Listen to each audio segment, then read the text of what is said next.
जय श्री राम। सभी भाइयों को मेरी राम राम सीताराम स्वीकार हो। जिन लोगों का मैंने दिल दुखाया है उनको भी मेरी राम राम स्वीकार हो।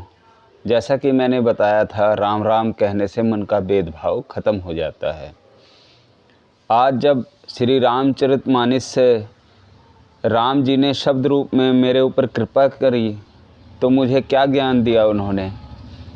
लक्ष्मण तुरत बोलाए पुरजन विप्र समाज, रामा पुरजन विप्र समाज।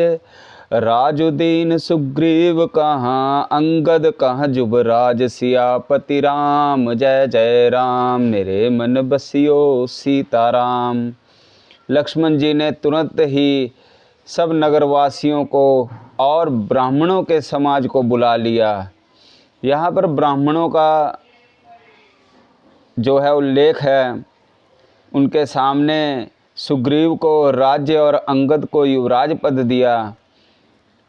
मैंने अपनी निजी जीवन में ये देखा है कि जितने भी धर्म बने, अलग अलग पंथ बने, धर्म बने और भी कई संस्थाएं बनी, तो ज़्यादातर मैंने यही देखा है कि पंडित और ब्राह्मणों को निंदनीय बताकर जो लोग कहीं ना कहीं पंडित या ब्राह्मणों के शब्दों से जिनका मन आहत हुआ हो या उनके पूर्वजों ने कहा हो कि हाँ ब्राह्मणों का स्वभाव ऐसा है या वैसा है, तो मैं किसी ब्राह्मण जाति से संबंध नहीं रखता, परंतु मैं ये कह रहा हूँ कि मेरे मायने मेरा मानना ऐसा है, मैं सबकी बात नहीं अपनी बात कह रहा हूँ, मेरा मानना ऐसा है कि ब्राह्मण अगर ब्राह्मण ना होते तब ये वेद पुराण हमारे पास ना होते। जैसे एक लाइब्रेरी होती है वैसे ब्राह्मणों को इसलिए हम पूजनीय करते हैं, इसलिए हम उन ब्राह्मणों को, सब ब्राह्मणों को नहीं। ऐसे तो रावण भी जो है कि वो ऋषि की औलाद था, तो लेकिन उसके गुण राक्षसों वाले हो गए थे। तो इसी तरह सब ब्राह्मणों को नहीं, उन ब्राह्मणों को नमस्कार है जिन्होंने हमारी लाइब्रेरियों को, कौन सी लाइब्रेरी, वेदों की लाइब्रेरियों को, यानी वेदों को संभाल कर रखा। इसीलिए आज हम रामचरितमानस या कोई भी वेद पुराण पढ़ सकते हैं। किसी भी वेद पुराण को अगर आप उठाओगे तब आपको यह समझ में आएगा कि सर झुकाने से लेकर माथा टेकने तक की पद्धति हमारे सनातन वेद पुराण से ही ली गई है। एक परिवार में से अलग अलग संस्थाएं बन गई हैं, अलग अलग धर्म बन गए हैं।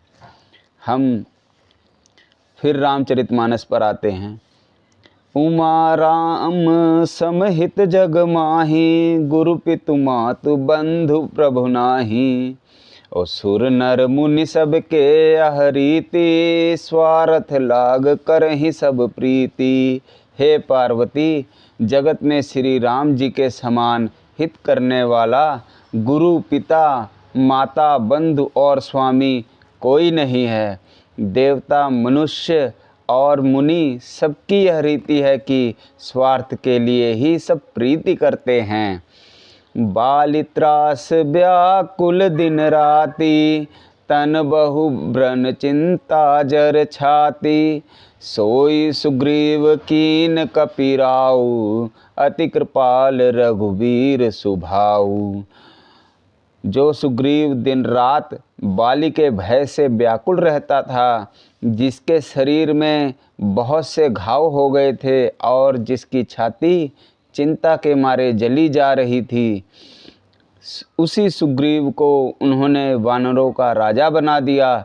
श्री रामचंद्र जी का स्वभाव अत्यंत ही कृपालु है। जानत हूँ अस प्रभु परिहरहि, काहे न विपति जाल नर परहि। पुनि सुग्रीव ही लीन बोलाई, बहु प्रकार नर नीति सिखाई। जो लोग मानते हुए भी ऐसे प्रभु को त्याग देते हैं, वे क्यों ना विपत्ति के जाल में फंसें, फिर श्री रामचंद्र जी ने सुग्रीव को बुला लिया और बहुत प्रकार से उन्हें राजनीतिक शिक्षा दी। रामचंद्र जी राजा दशरथ के पुत्र थे और उन्हें राजघराने और राजनीति की शिक्षा देने की बात उल्लेख इसलिए है क्योंकि राजा के पुत्र होने के साथ साथ जब उनको 14 वर्ष का वनवास हुआ तब 14 वर्ष के वनवास से एक दिन पहले ये घोषणा हो चुकी थी कि श्री रामचंद्र जी को अयोध्या का राजा बना दिया जाएगा। कह प्रभु सुनु सुग्रीव हरीसा, पुर ना जाऊ 10 चारि बरीसा। गत ग्रीष्म बरसार तिवाई, रहो निकट शैल पर छाई। फिर प्रभु ने कहा, हे वानरपति सुग्रीव सुनो, मैं 14 वर्ष तक गांव बस्ती में नहीं जाऊंगा। ग्रीष्म ऋतु बिताकर वर्षा ऋतु आ गई, अंततः मैं यहाँ पास ही पर्वत पर टिका रहूँगा। अंगद सहित करहूँ तुम राजू, संतत हृदय धरे हूँ मम काजू। जब सुग्रीव भवन फिर आए, राम प्रभसन गिरि पर छाए। तब अंगद सहित राज्य करो, तुम अंगद सहित राज्य करो, मेरे काम का हृदय में सदा ध्यान रखना। तदंतर जब सुग्रीव जी घर लौट आए तब श्री राम जी प्रवसरण पर्वत पर जाकर टिके। प्रथम ही देवन गिर गुहा, राखों रुचिर बनाई। रामा राख्यों रुचिर बनाई। राम कृपा निधि कछु दिन, बास करेंगे आई। सियापति राम जय जय राम। देवताओं ने पहले से ही उस पर्वत की एक गुफा को सुंदर बना सजा रखा था। उन्होंने सोच रखा था कि कृपा की खान श्री राम जी कुछ दिन यहाँ आकर निवास करेंगे। तार्किक लोग तर्क करते हैं इस बात पर कि देवताओं ने राम जी की गुफा को सुंदर बना दिया, देवता कहाँ से आए। तो देव मनुष्य के स्वभाव में ही देवता है और राक्षस है। मनुष्य के जो मनुष्य देव स्वभाव का अर्थ ये है जो सभ्य पुरुष होगा वो देव स्वभाव होगा और असभ्य पुरुष राक्षस स्वभाव होगा।